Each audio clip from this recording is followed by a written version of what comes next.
Hi friends, எல்லாருக்கும் வணக்கம் and welcome back to my channel. இன்றைக்கி வந்து நம்ம என்ன பார்க்க போகிறோம் அப்படின்னு பார்த்திங்கன்னா, சிறுக சேமித்து நம்ம வந்து எப்படி வந்து தங்கத்தை வந்து சேமிக்கிறது அப்படின்றது என்னோடய எக்ஸ்பீரியன்ஸில் உங்கள் கூட வந்து நான் ஷேர் பண்ணிக்கிறேன்.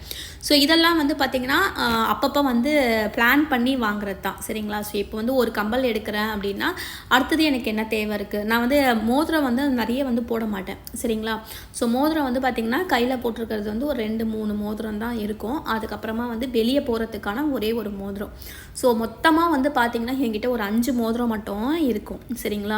அதுவும் வந்து ரொம்ப பெருசாக அரை பவுன்லலாம் இருக்காது. அரை பவுன் 1 பவுன் அந்த மாதிரிலாம் வச்சுக்கல. நான் 1/4 பவுனு வீட்டு யூஸ்க்கு. ஏன் வந்து பார்த்திங்கன்னா வீட்டில் வந்து நம்ம வந்து குடும்ப தலைவியாக நம்ம வந்து அரிசி பருப்பெல்லாம் எடுக்கும்போது நம்ம வந்து வெறும் கையில் வந்து எடுக்கக்கூடாது அப்படின்னு சொல்லுவாங்க. ஸோ அதனால தான் வந்து வீட்லேயே வந்து நான் ஒரு 2 மோதிரம் வந்து கையிலேயே வந்து போட்டிருப்பேன், சரிங்களா? லெஃப்ட் ஹேண்டில் ஒன்று, ரைட் ஹேண்டில் ஒன்று, ரிங்கு மோதிர விரலில் தான் வந்து நான் போட்டிருக்கேன். வீடியோஸ்லேயே வந்து பார்த்துருந்திங்கன்னா உங்களுக்கு தெரிஞ்சிருக்கும். ஸோ அதுக்கப்புறமா வந்து பார்த்திங்கன்னா சின்ன கம்பல். ஃபஸ்ட்டு வந்து எனக்கு என்ன தேவை இருக்குது அப்படின்றத வந்து பார்த்துப்பேன். அதுக்கப்புறமா வந்து என்னோடய சேமிப்பு வந்து எப்படி இருக்குது அப்படின்றதையும் பார்த்துப்பேன், சரிங்களா? ஸோ இப்படி வந்து பார்த்திங்கன்னா சின்னதாக வந்து வீட்டு யூஸ்க்கு ஃபஸ்ட்டு இந்த கம்பல் மட்டும்தான் வந்து வாங்கினேன். இதுவே வந்து நான் ட்ரெஸ்ஸு வந்து எடுக்காமல் அதெல்லாம் வந்து சாக்ரிஃபைஸ். ட்ரெஸ்ஸில் வந்து எனக்கு அதிகமாக இன்ட்ரெஸ்ட் கிடையாது. ஸோ கோல்டில் வந்து எனக்கு அதிகமாக இன்ட்ரெஸ்ட் இருக்குது. அதனால நான் கோல்டு வந்து நான் சேர்க்க ஆரம்பிச்சிட்டேன். ஸோ இது வந்து பார்த்திங்கன்னா டிசைன் வீட்டுக்கு வந்து போட்டுக்கிற கம்பல் வேணும் அப்படின்னு சொல்லி தான் ஒன்று வந்து பிளான் பண்ணி, இது வந்து அரை பவுனு. ஸோ இது வந்து ரொம்ப நியூ மாடல்லாம் சொல்ல முடியாது. எந்த வந்து பார்த்திங்கன்னா ரொம்ப வந்து மாடல் டிசைன்ஸு அந்த மாதிரிலாம் இருக்காது. நான் அப்பப்போவும் வந்து கோல்டை வந்து சேஞ்சும் வந்து பண்ண மாட்டேன். ஸோ இது வந்து பார்த்திங்கன்னா ஏன்னா வந்து எதுக்கு நம்ம வேஸ்ட்டாக வந்து செய்கூலி சேதாரம் வந்து நம்ம கொடுக்கணும் அப்படின்னு சொல்லிட்டு நான் வந்து இருக்கிறதே வந்து போட்டு அட்ஜஸ்ட் பண்ணிப்பேன். நம்ம ஆவரேஜ் வந்து மிடில் கிளாஸ் ஃபேமிலியாக இருக்கிறப்ப நீங்கள் வந்து கோல்டை வந்து போட்டுட்டு வந்து சேஞ்ச் பண்ணாதீங்க. இருக்க வந்து கோல்டு வந்து கம்மியாக தான் செய்யும் உங்களுக்கு, கரெக்டுங்களா? கோல்டு கம்மியாகும். நீங்கள் எடுக்கிறதா இருந்தால் நீங்கள் பிளான் பண்ணி உங்களுக்கு அந்த டிசைன் வேணும் அப்படின்னா நீங்கள் வந்து புது டிசைனாகவே எடுத்துக்கோங்க, சரிங்களா? அதே மாதிரி கல் வச்ச நகையும் வந்து இந்த பெருசாக நான் வந்து கல் வச்சது ஒரே ஒரு கம்பல், ஒரே ஒரு நெக்லஸ், இது மட்டும் தான் நான் வந்து வச்சுருக்கேன். என்னோடய வீடியோஸ் வந்து நீங்கள் ரெகுலராக வந்து பார்க்குறவங்களா இருந்தால் தெரிஞ்சிருக்கும். ஸோ இப்போல்லாம் வந்து நான் கோல்டில் வந்து அதிகமாக வந்து இன்வெஸ்ட் பண்ணல. ஸோ அதுவும் மீறி நம்ம வந்து நான் கோல்டை வச்சு என்ன பண்ணுவேன் அப்படின்றத நம்ம வீடியோஸ்க்கு வந்து கண்டினியூவாக பார்க்குறவங்களுக்கு தெரியும். ஸோ இடம் வாங்குறதோ இல்லை வீடு கட்டுறதோ அதுலேருந்து ஒரு இன்கம் ஜென்ரேட் பண்ணிவிட்டு நான் அதுக்கப்புறமா தான் வந்து கோல்டை மறுபடியும் இன்வெஸ்ட் பண்ணுறது உண்டு. ஸோ இந்த மாதிரி ஒரு சில விஷயங்கள்லாம் பண்ணுறப்ப நம்மளுக்கு வந்து பார்த்திங்கன்னா நல்ல ஐடியாவும் வந்து கிடைக்கும். ஸோ நம்மளோட கொஞ்சம் ஒரு வருஷம் போக போக வந்து பார்த்திங்கன்னா நம்மளுக்கு சேவிங்ஸும் வந்து அதிகமாக வந்து இருக்கும். ஸோ இது வந்து என்னோடய எக்ஸ்பீரியன்ஸில் வந்து சொல்கிறேன். ஸோ இது வந்து பார்த்திங்கன்னா இந்த கம்பல் வந்து நான் பிடிக்காம தான் எடுத்தேன். பட் ஹேங்கிங் கீழே இருக்கிற மாதிரி ஒரு ஜிமிக்கி வேணுன்ற மாதிரி தான் போயிருந்தேன். சரி, அப்பப்போ வந்து காம்ப்ரமைஸும் பண்ணிப்பேன். ஸோ ஹஸ்பண்ட்டை கமிட் பண்ணிவிட்டு அதுக்கப்புறம் அவர் வேணான்னா அந்த பைசா வந்து வேறு எதுக்கு நான் வந்து செலவாயிடும். ஸோ ஹஸ்பண்ட் கிட்ட வந்து இந்த மாதிரி எனக்கு வேணுன்ற மாதிரி சொல்லிவிட்டு அதுக்கப்புறமா ரீசண்டாக தான் வந்து இந்த கம்பலெல்லாம் வந்து நான் எடுத்து வச்சுருந்தேன். எடுத்து வச்சுட்டு அதுக்கப்புறமா இது போடணும் போல் இருந்தது. ஸோ இதெல்லாம் வந்து பார்த்திங்கன்னா இந்த கம்பல் வந்து 18% பர்சன்டேஜ் வந்து ரொம்ப அதிகமாக கொடுத்து கம்பல் எடுத்தேன் அப்படின்னு பார்த்திங்கன்னா இதான் வந்து நான் எடுத்தது. அதுக்கப்புறமா வந்து நார்மலாக இருக்கிற கம்பல்லாம் வந்து நான் அதிகமாக வந்து கொடுக்கறதில்ல. இது மாதிரி ரொம்ப வந்து யூனிக்காக டிசைன்ஸ் வந்து இருந்தது. இந்த மோல்டிங் டைப்பாக இருக்கிறதெல்லாம் வந்து ரொம்ப அதிகமான நம்ம 18% 20% கொடுத்து நம்ம எடுக்கிறது கொஞ்சம் எனக்கு கொஞ்சம் கஷ்டமாக இருந்தது. ஸோ இது வந்து ஆசைப்பட்டுட்டேன் அப்படின்னு சொல்லிட்டு தான் வந்து எடுத்தேன். அதுக்கப்புறமா வந்து பெரிய கம்பல் இதெல்லாம் வந்து 1/4 பவுன் 1/2 பவுன் அந்த மாதிரி தான் இருக்கும்.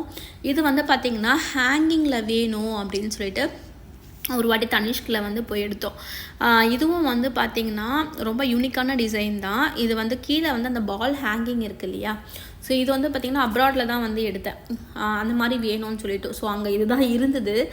கொஞ்சம் எனக்கு பிடிச்ச மாதிரி இருந்தது. ஸோ அதனால் வந்து இதை நான் வந்து எடுத்துக்கிட்டேன், சரிங்களா? ஃப்யூச்சரில் வந்து நான் எந்த மாதிரி கலெக்ஷன்ஸ் வந்து நான் எடுக்கிறேன் அப்படின்றத நான் சொல்கிறேன். ஸோ இப்போ கொஞ்சம் நாளைக்கு வந்து எனக்கு வந்து கமிட்மெண்ட்டில் இருக்கிறதுனால எனக்கு வந்து கோல்டு வந்து அதிகமாக வந்து எடுக்க முடியல. ஸோ நீங்களும் வந்து இந்த மாதிரி எதனா ஒன்று பிளான் பண்ணிகிட்டே இருங்க. இப்போ கூட ரீசெண்டாக வந்து பாப்பாவுக்கு வந்து நான் ஒரு சின்னதாக வந்து ரிங்கு மாதிரி எடுத்திருப்பேன், சரிங்களா? அவள் இந்த ஜிம்மி ஜிமிக்கி இந்த மாதிரிலாம் வந்து போடுற மாட்டேங்கிறா. கொஞ்சம் பெரிய பொண்ணு ஆகிட்டதுனால ஸ்கூல்லேயே வந்து நாட் அலோடுன்னு சொல்லிட்டாங்க. அதனால் சேஃபர் சைடாக காதில் வந்து ரிங்கு மாதிரி இருக்கட்டும் அப்படின்னு சொல்லிட்டு இப்போ 2 கிராமில் வந்து ரிங்கு மாதிரி தான் வந்து எடுத்தேன். ஸோ நிறைய வந்து கோல்டு வந்து என்னால் வந்து இப்போ எடுக்க முடியல. சரி, ஃப்யூச்சர் வீடியோஸில் நான் எடுத்தேன்னா நான் என்னோடய சேவிங்ஸ் வந்து எப்படி இருக்குது அப்படின்றத நான் சொல்கிறேன். உங்களுக்கு வந்து நிறைய ட்ரஸ்டபிள் கரெக்டாக வந்து உங்களுக்கு கையில் காசு வந்த உடனே நீங்கள் என்ன பண்ணணும் அப்படின்னா டக்குன்னு நீங்கள் ஆன்லைன் ட்ரான்சாக்ஷன் வந்து வச்சுக்கோங்க. சரிங்களா? ஒரு ஆப்பு நம்ம தங்கமயில் இருக்குது, அதுக்கப்புறமா வந்து ஜிஆர்டி, அந்த மாதிரி நம்மளுக்கு நிறைய சேவிங் ஸ்கீம்ஸும் அவைலபிளாக இருக்குது. ஆன்லைன் ட்ரான்சாக்ஷனும் இருக்குது. இப்போ நம்மளுக்கு ஒரு இடத்துலேருந்து மணி வந்துடுச்சு அப்படின்னா டக்குன்னு நீங்கள் என்ன பண்ணுங்கன்னா அந்த கோல்டுக்கோ என்ன சேவிங்ஸ் நீங்கள் என்ன இருக்கீங்களோ ஃபஸ்ட்டு அதை சேவிங்ஸை வந்து எடுத்து வச்சுட்டு அதுக்கப்புறமா மிச்ச செலவெல்லாம் நீங்கள் பண்ணிட்டுருங்க. ஸோ இப்போ நான் வந்து எப்படி நான் பண்ணிகிட்ருக்கேன் அப்படின்னு கேட்டிங்கன்னா, ஃபஸ்ட்டு எனக்கு ஒரு இன்கம் வருது அப்படின்னா நான் முதல்ல என்ன சேவிங்ஸ் இருக்கோ நான் அதை தான் வந்து முதல்ல நான் ஃபோக்கஸ் பண்ணுவேன். ஸோ இப்போ வந்து நான் என்ன பண்ணிகிட்ருக்கேன் அப்படின்னு கேட்டிங்கன்னா, ஆல்ரெடி வந்து நான் வந்து ஒரு 30-40 லட்ச ரூபா டவுன் பேமெண்ட் கட்டி ஒரு அசட் ஒன்று வாங்கியிருந்தேன் அப்படின்னு வந்து சொல்லியிருந்திருப்பேன். அந்த அசட்டை வந்து நான் வந்து எப்படி இப்போது 20 லட்ச ரூபா வந்து நான் ஜுவல்ஸை வந்து வச்சு தான் வந்து அந்த அசட்டை வந்து ஹோல்ட் பண்ணியிருக்கேன் ஒரு அமௌண்ட்டுக்கு. சரிங்களா? அந்த இப்போ அதெல்லாம் வந்து இப்போ ஒரு 1000 ருபீஸ் கிடச்சா கூட நான் அதில் தான் வந்து இன்வெஸ்ட் பண்ணுறேன். ஸோ இன்வெஸ்ட் பண்ணுறேன்னா எனக்கு வந்து அதில் தான் வந்து மெயின் ஃபோக்கஸாக இருக்குது. ஒரு 1000 ருபீஸ் கிடச்சா கூட நான் அதில் தான் வந்து இது பண்ணிகிட்ருக்கேன், மைனஸ் பண்ணிகிட்ருக்கேன். ஸோ அதனால தான் வந்து எனக்கு வந்து கோல்டு பெருசாக வந்து என்னால் எடுக்க முடியறதில்ல. ஸோ எப்படி பார்த்தாலும் பார்த்திங்கன்னா லாஸ்ட் நவம்பரில் வந்து நான் வந்து ஃபோக்கஸ் பண்ணி இன்வெஸ்ட் பண்ணியிருந்தேன். ஸோ ஆல்மோஸ்ட் வந்து எனக்கு 1 to 1.5 year ஆகும். அது வரைக்கும் எனக்கு கோல்டு வந்து பெருசாக வந்து எடுக்க முடியாது. ஸோ இந்த மாதிரி 1 கிராமு 2 கிராமு இந்த மாதிரி எடுக்க முடியும் அப்படின்னு நினைக்கிறேன். ஏன்னா வந்து 9000 10,000 கிட்ட ஒரு கிராம் கொடுத்து வாங்கணுமா அப்படின்றத பெரிய யோசனையாக இருக்குது. அதை தவிர்த்து அதுக்கு பதிலாக நம்ம வேறு இதில்னா வந்து இன்வெஸ்ட் பண்ணலாம் அப்படின்னு தோணுது. இதெல்லாம் வந்து நான் எடுத்தப்போ பார்த்திங்கன்னா எவ்வளோ இருக்கும்னு நீங்கள் நினைக்கிறீங்கன்னா, ஒரு கிராம் வந்து 3000 ரூபாய் இருக்கும். ஸோ அப்போ வந்து நான் கொஞ்சம் கஷ்டப்பட்டு நான் எப்படியோ வந்து எடுத்துட்டேன். சரிங்களா? ஸோ அதே மாதிரி நீங்களும் வந்து நீங்கள் வந்து வேறு எதனா வந்து அதுக்கேற்ற மாதிரி நீங்கள் கோல்டு தேவை தான். இப்போ வந்து நம்ம 50 பவுன் எடுக்கிற இடத்துல இப்போ பாதியாக ஆகிடுச்சு. ஒரு 20 பவுன் தான் வந்து 20-25 பவுன் தான் வந்து நம்ம எடுக்க முடியும். சரிங்களா?